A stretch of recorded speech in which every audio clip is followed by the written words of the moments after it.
So first off, consider using compliance automation tools for streamlined processes. We see clients save time to focus on their business by really leveraging compliance automation tools in the market.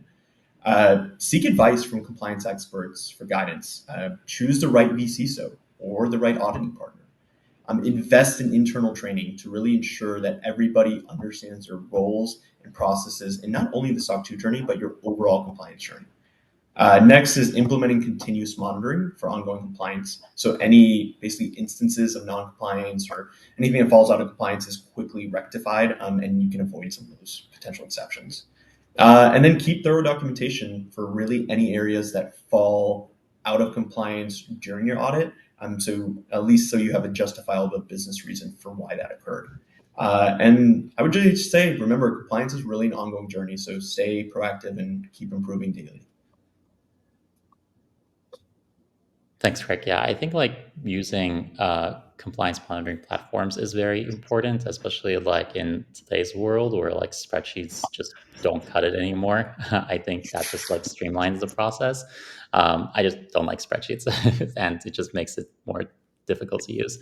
But I do also want to say, like, I think on top of using like compliance monitoring tools, having a solid project management tool is also very important. Like you said, like there's a lot of work involved here, and it's not going to be only completed by one person. There's likely going to be 10 or 15 stakeholders, and they're going to need to follow these controls and actually track them to completion.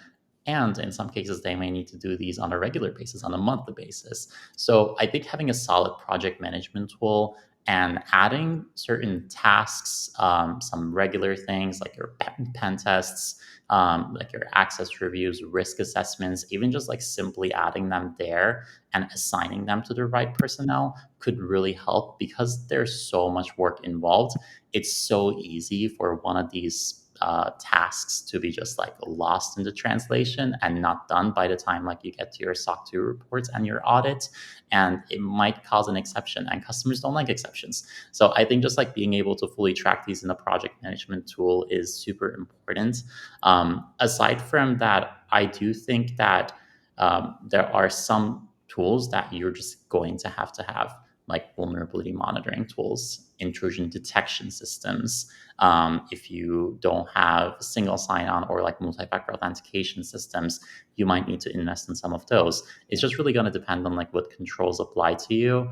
But I would say like on top of continuous monitoring, definitely project management tools and all the other like security controls like vulnerability monitoring and IDS, IPS.